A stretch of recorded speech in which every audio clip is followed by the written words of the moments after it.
వేసవి వచ్చిందంటే చాలు అందరికీ గుర్తొచ్చేది పుచ్చ, కర్బూజా. ఈ సీజన్లో వీటిని సాగు చేసిన రైతులకు సిరుల పంటే. అందుకే చాలా మంది రైతులు సీజనల్గా వీటి సాగు చేపడుతుంటారు. ఈ కోవలోనే ఏలూరు జిల్లాకు చెందిన ఓ రైతు 2 ఏళ్లుగా కర్బూజా సాగు చేస్తున్నారు. కొంచెం రిస్క్ ఎక్కువే అయినా తక్కువ సమయంలో అధిక లాభాలను పొందవచ్చు.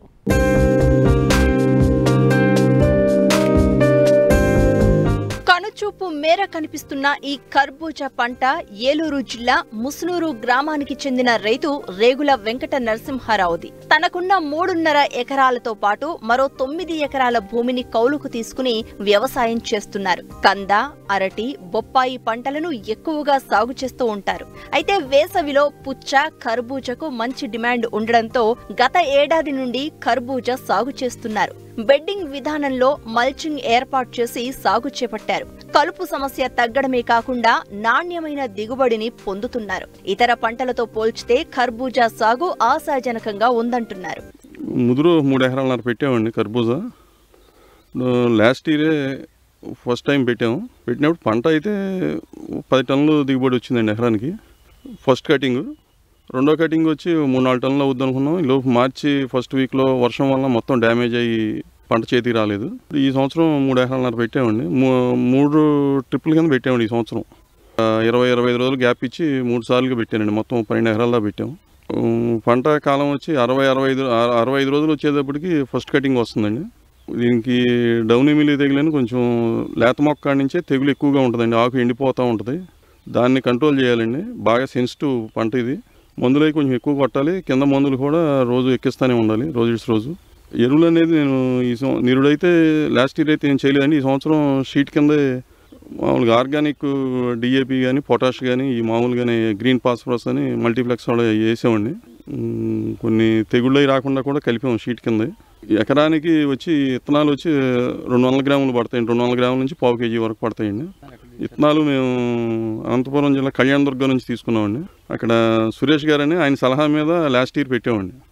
పెట్టి ఈ సంవత్సరం కూడా ఆయన చెప్పిన విధానంలోనే వెళ్తున్నామండి మేము కూడా. కేజీ 31,000 అండి కాస్ట్. విత్తనం వచ్చి దూరం వచ్చి సాలుకు వచ్చి 6 నుంచి 7 అడుగుల వరకు పెట్టవచ్చండి.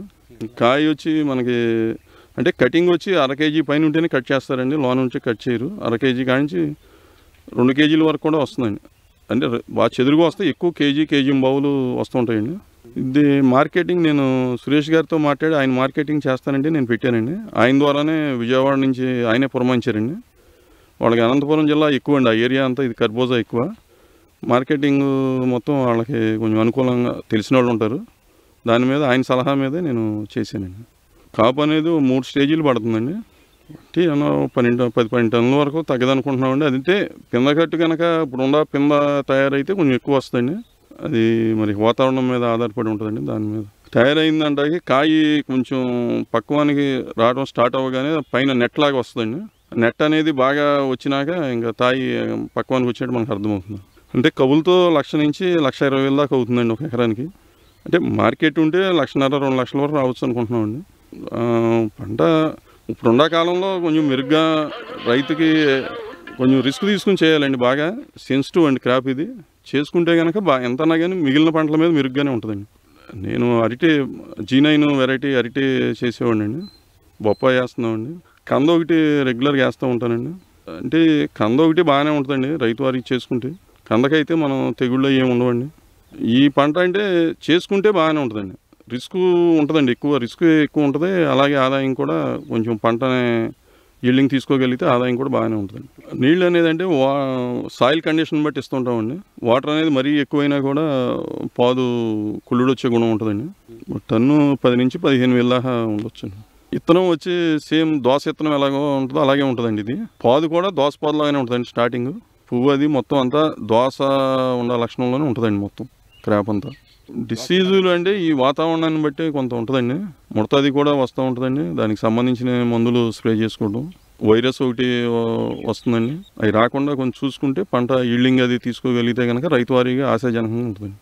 నాకేంటంటే కొంచెం కొత్తగా వెళ్ళే ఆలోచనలో కొంచెం ఎక్కువగా ఆలోచిస్తూ ఉంటామండి. ఇప్పుడు ఇక్కడ అందరూ చేసేది కాకుండా మనం వేరే చేసి సక్సెస్ అవ్వాలనేది ఒక ఆలోచన ఉంటుందండి.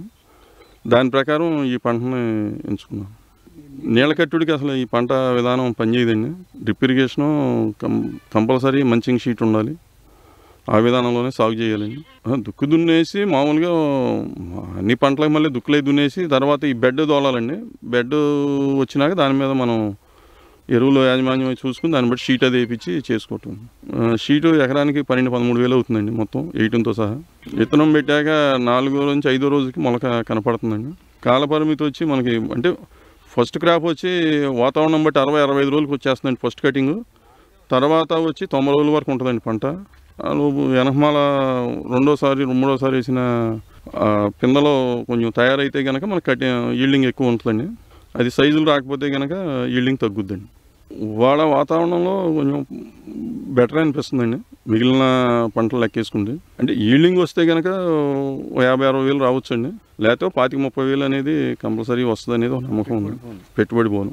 దీర్ఘకాలిక పంటలు సాగు చేస్తే పెట్టుబడులు అధికంగా ఉంటాయి. కూలీల ఖర్చు చాలా ఉంటుంది. అందుకే తక్కువ సమయంలో పంట దిగుబడులు చేతికొచ్చి డబ్బులు చేతికొచ్చే పంటలను సాగు చేయడం వల్ల రైతు ఆర్థికంగా నిలదొక్కుంటాడు. రైతు వెంకట నరసింహారావు చేసింది కూడా అదే. మిగతా రైతులు కూడా ఈ రైతు దారిలో పయనిస్తే మంచి లాభాలను ఆర్జించవచ్చు.